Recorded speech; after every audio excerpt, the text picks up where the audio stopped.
हमारी इस खास पेशकश में आज बात भारत को मिली G20 की प्रेसिडेंसी के तहत पहले ज्वाइंट फाइनेंस और हेल्थ टास्क फोर्स की। क्योंकि प्रेसिडेंसी हमारे पास है, यहाँ पे पूरी दुनिया के लोग आएंगे, ये मौका होगा कि इंडियन सॉल्यूशंस जो है, इंडिया का डेवलपमेंट ट्रांसफॉर्मेशन इज मैसिव और इससे हम बहुत सारी अपनी हेल्थ की कंडीशन सुधार सकते हैं, हम अपने देश की एजुकेशन के सेक्टर को सुधार सकते हैं, हम सशक्तिकरण को सुधार सकते हैं, बहुत सारी चीज़ों को हम सुधार सकते हैं। सेक्टर में नहीं, एटलीस्ट जो इम्पोर्टेंट सेक्टर्स हैं उसमें ग्लोबल अगर कैंपेन विद फंडिंग अगर हम उसको पास कर सके और उसको इम्प्लीमेंट कर सके तो that will be the biggest achieve. दुनिया में आगे जुमेरात रात 8:30 बजे और बरोज जुमा 12:30 बजे सिर्फ डीडी उर्दू पर। ये विशाल है ना, इसका सब प्रॉपर चलता है। कल इसके बैंक खाते में 15,000 रुपए का फ्रॉड हुआ है, पता है? पर कोई टेंशन ही नहीं इसको। देख, टेंशन क्यों? मेरी कोई गलती ही नहीं थी, फिर भी फ्रॉड होने पर मैंने फौरन बैंक को इन्फॉर्म कर दिया। आरबीआई कहता है अगर आपके अकाउंट से किसी ने धोखे से पैसे निकाले हैं तो बैंक को जल्द से जल्द इन्फॉर्म कीजिए। 3 दिन के अंदर इन्फॉर्म किया तो कोई नुकसान नहीं होगा, जितनी देर करोगे उतना ज्यादा नुकसान। और सुन, सब चलता नहीं, प्रॉपर चलाना पड़ता है। आरबीआई कहता है जानकार बने, चौकन्ने रहें।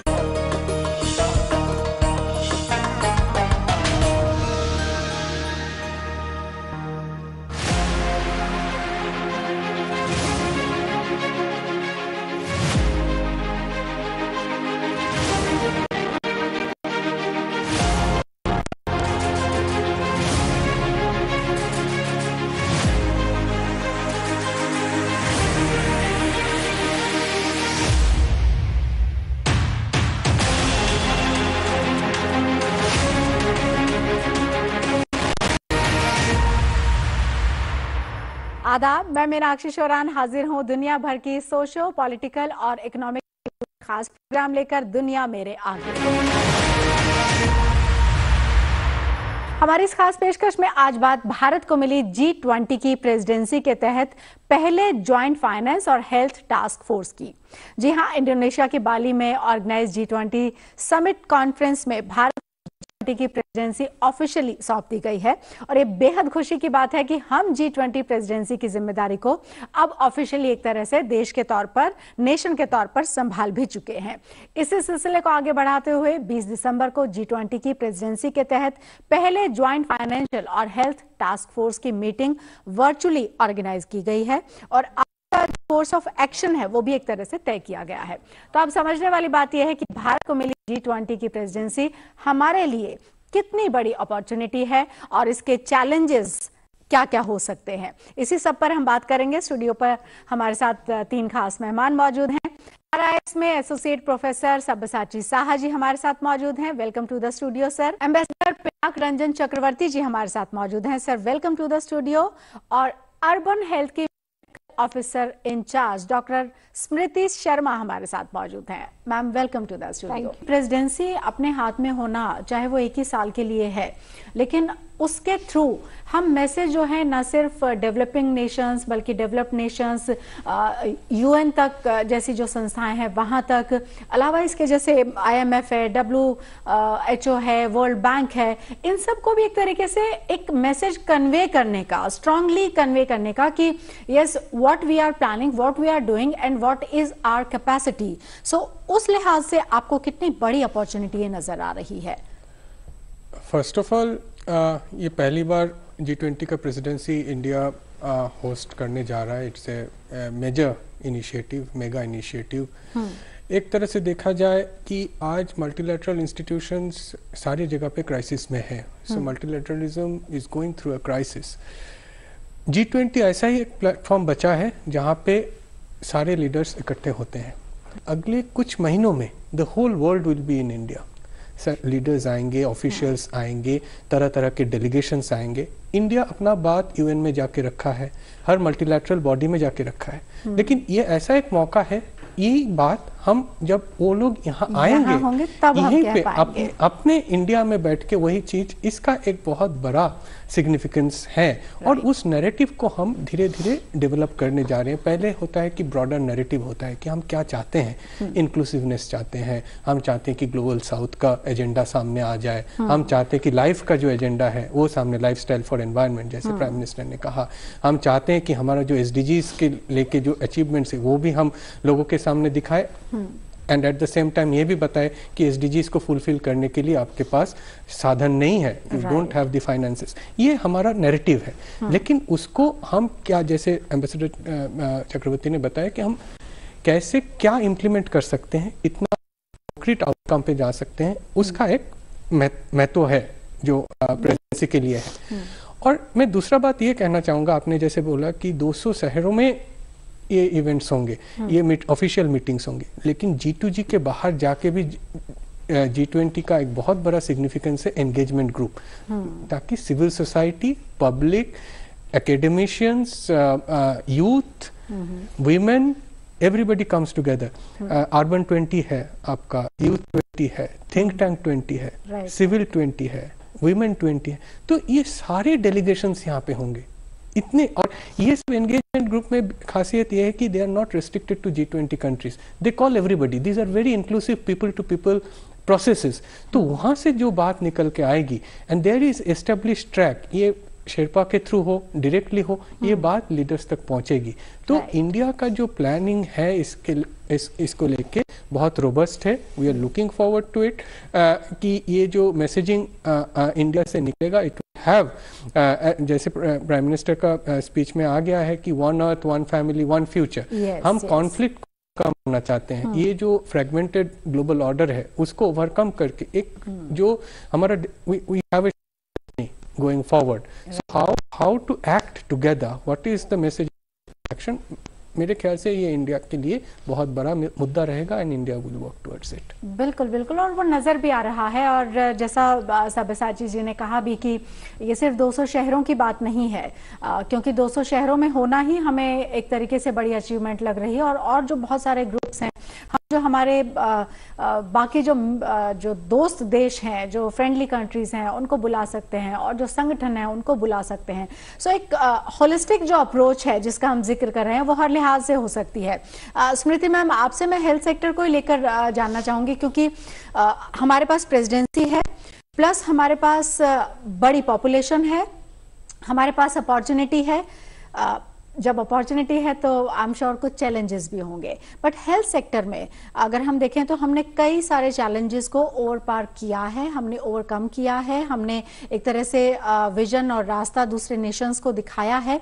लेकिन अभी हाल फिलहाल प्राइमरी सेक्टर की बात करें, डिफरेंट जो हम अगर उसको फेज वाइज देखें या डिफरेंट पैरामीटर्स जो एक हेल्थ एक्सपर्ट होने के नाते आप हमें और बेहतर बता पाएंगे कि कहां पर हम अभी हैं, और चैलेंज के तौर पर कभी कुछ आपको अभी नजर आ रहा है क्या कि ये भी हमें फेस करना पड़ सकता है? और क्योंकि हमारे पास प्रेसिडेंसी है तो इस वजह से हमारा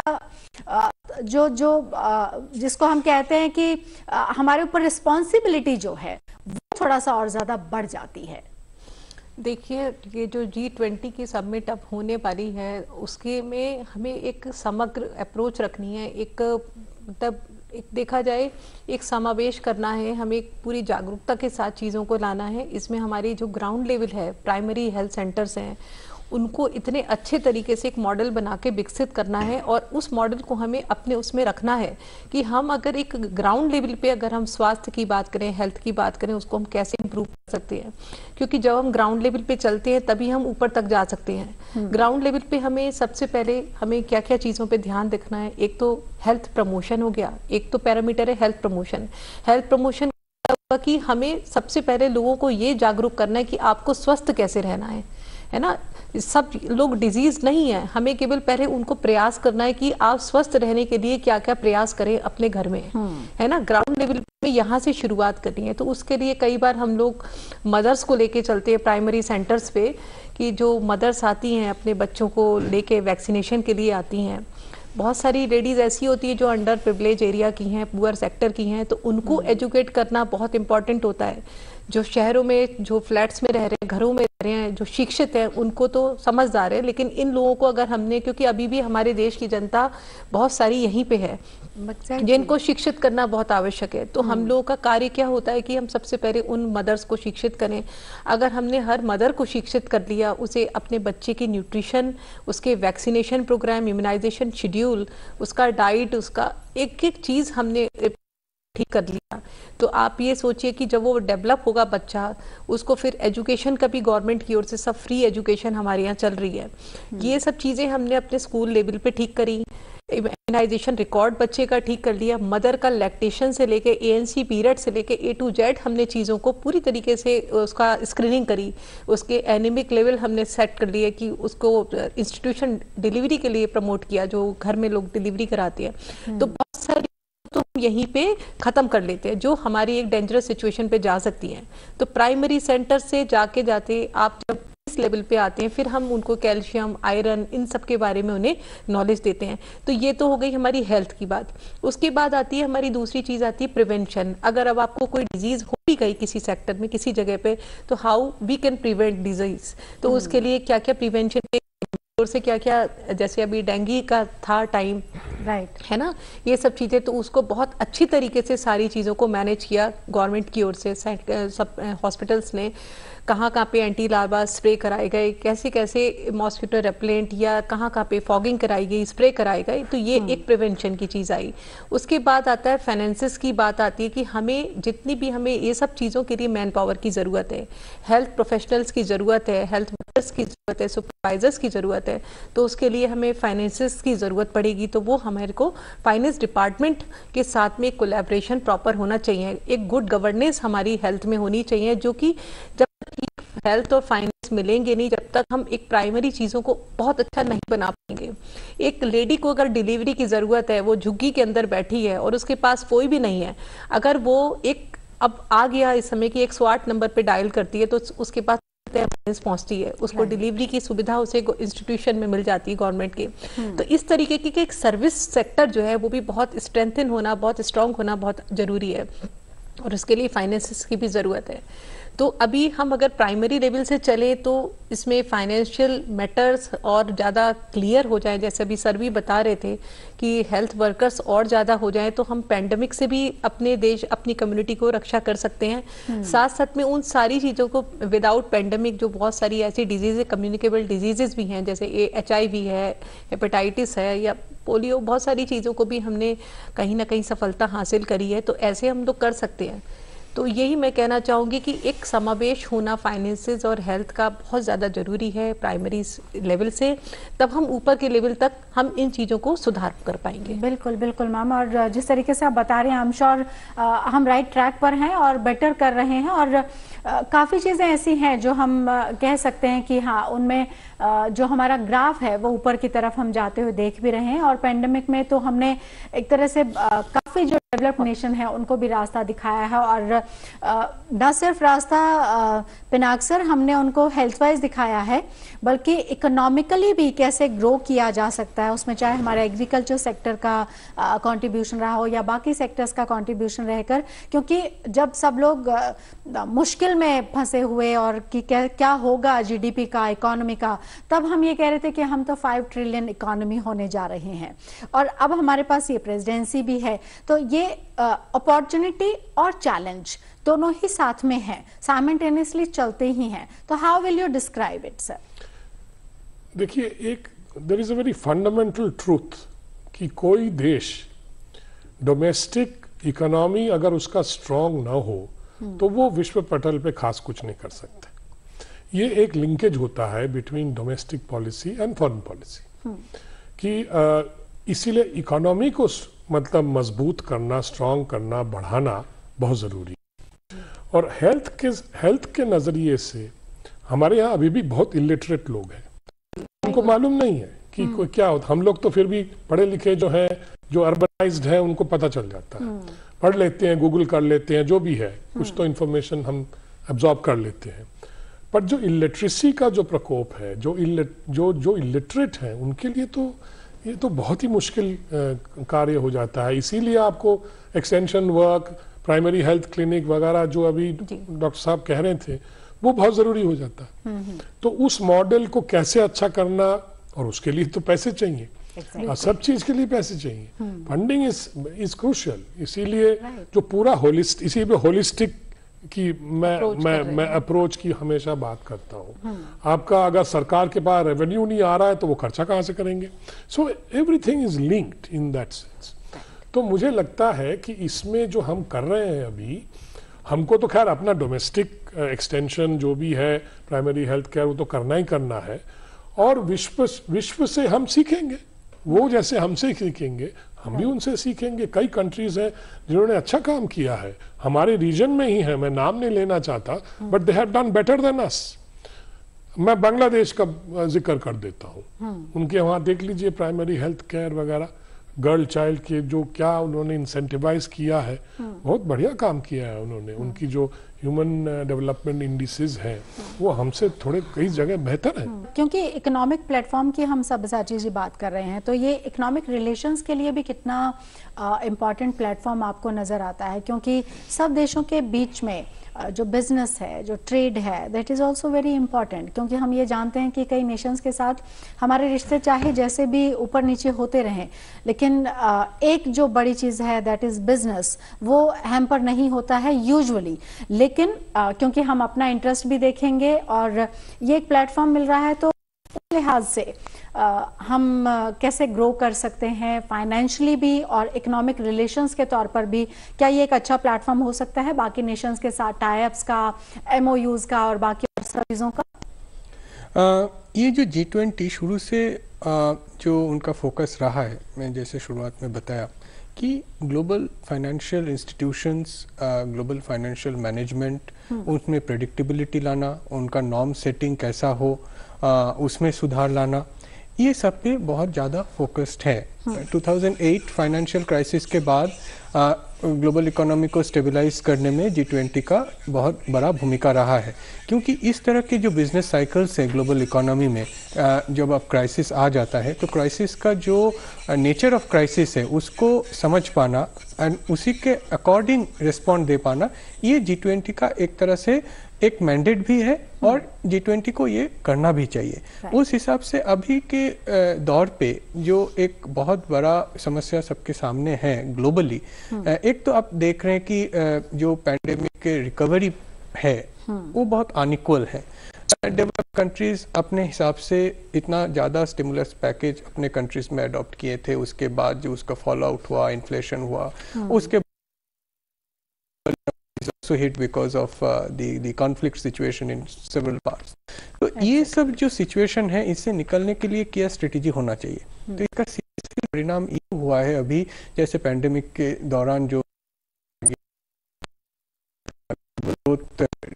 प्लेस, तो इसके चलते एक डेट क्राइसिस सबके सामने है।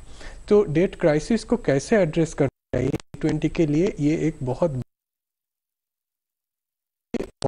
कंट्रीज के लिए एक बहुत very important and serious crisis it is, and अपने नेबरहुड में ही हम देख रहे हैं, लेकिन ये बहुत सारे कंट्रीज में ऐसा है। तो उसका रिस्पांस कैसा हो, मेरे ख्याल से इस साल जैसे G20 का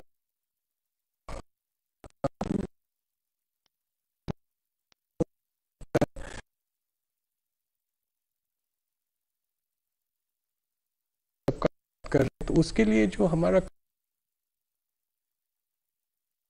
conditions, policy ऐसा हो, and countries also should be able to spend on infrastructure, on the economic infrastructure, on the connectivity infrastructure, on the digital infrastructure, social sector. तो उसके लिए जो फाइनेंशियल रिसोर्सेज मोबिलाइज होने चाहिए, उसका क्या साधन होगा? जो प्रेजेंट क्राइसिस है उससे कैसे बाहर हम निकले, ये बहुत बड़ा इम्पोर्टेंट मुद्दा है G20 के सामने। बिल्कुल बिल्कुल। और पिनाक रंजन सर, आपसे मैं और थोड़ा सा जो जानकारी चाहती हूँ वो, जैसा सब्यसाची जी को भी हमने कहा 200 शहर हैं, और उसके अलावा भी हम क्योंकि हमारे देश है, प्रेसिडेंसी हमारे पास है, तो हमारे पास वो एज है कि जिस भी तरीके से हम उसको मोल्ड करना चाहें, शेप देना चाहें, वो हम कर सकते हैं। तो इंडिविजुअल किसी भी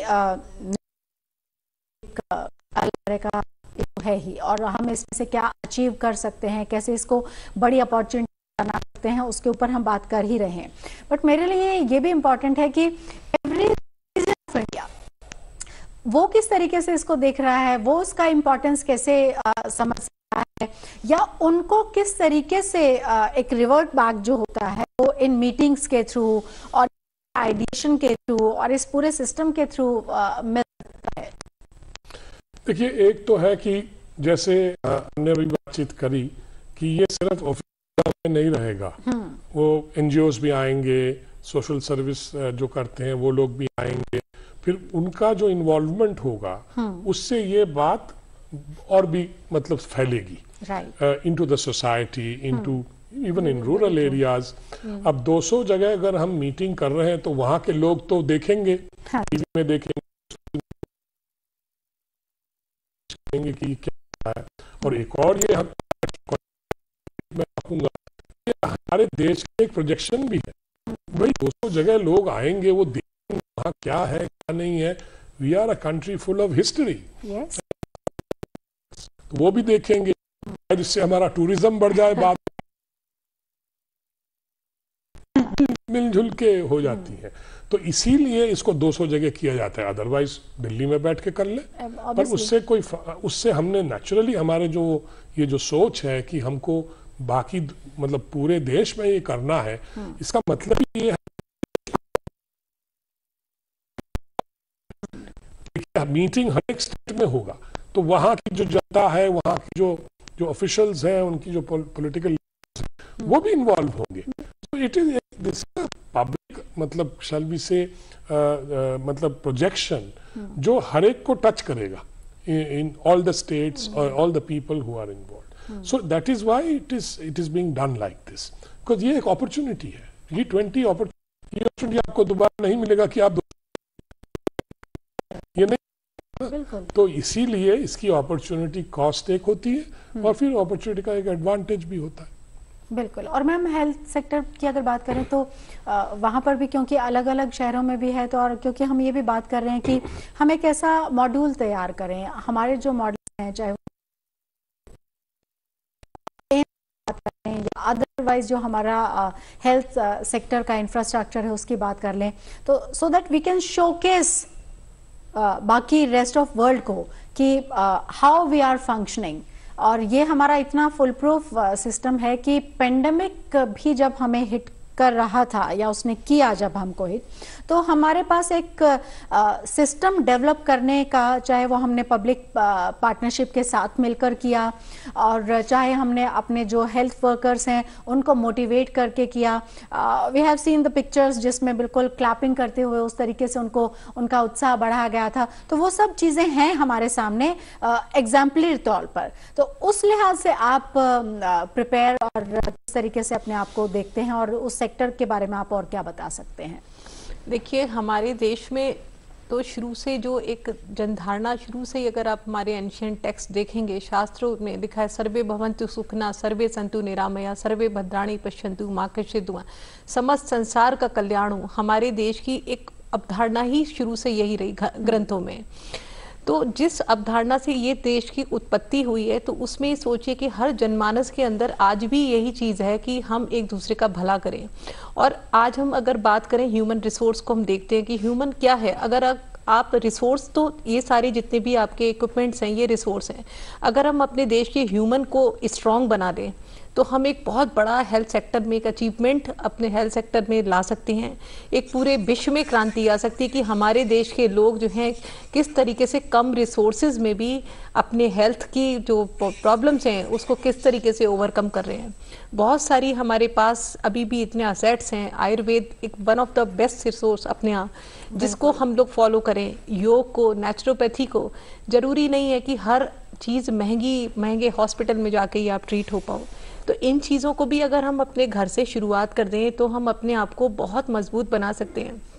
हमारा देश ओवर पॉपुलेटेड है, हमें हर चीज़ों को सोचना पड़ेगा कि हम इन चीज़ों को कम रिसोर्सेज में, क्योंकि हमारे चाहे अर्बन सेक्टर हो चाहे, क्योंकि एक अर्बन सेंटर होता है उसके पास में 5 लाख की पॉपुलेशन हमें मिलती है टारगेट। तो उस पॉपुलेशन को हम एक अर्बन यूनिट जिसमें 12-15 एम्प्लॉयज़ होते हैं, फाइनेंसेस भी हमारे पास रेस्ट्रिक्टेड है, मीटिंग्स होती हैं, हर चीज़ इम्प्लीमेंट होने में टाइम लगता है, लेकिन आज हमारे पास पेंडेमिक सामने खड़ा है। तो उसकी प्रिपेयर्डनेस के लिए हमें सबसे पहले उन लोगों के साथ जो भी हमारे सेंटर्स में आ रहे हैं, एक हम लोग उनके साथ एक मीटिंग करते रहते हैं, एक उनको एक जागरूकता अभियान देना चाहिए। जो भी आसपास के, जो अभी सर ने भी बताया, जैसे एनजीओज हैं या और तरीके के जो आसपास के जो ऐसे लोग हैं जो इन्फ्लुएंशियल लोग हैं, प्रभावशाली व्यक्ति हैं उस जगह के, लोगों को इस तरीके का मैसेज दें कि आपको स्वस्थ रहने के लिए क्या क्या करना है। मीटिंग्स करें, जितने लोग निरक्षर हैं, जो लोग अभी तक नहीं, उनको एजुकेशन की तरफ मूव करें। गर्ल चाइल्ड को अभी भी बहुत जगह ऐसा देखा जाता है जहाँ पे अभी भी पढ़ाते नहीं है, उनको मूवमेंट कराएं कि भाई आपको प्राइमरी स्कूल में एजुकेशन लेनी है। जब तक हम लोग एजुकेशन की ओर नहीं जाएंगे, जब तक हम किसी भी दृष्टि से सफलता प्राप्त नहीं कर सकते। हम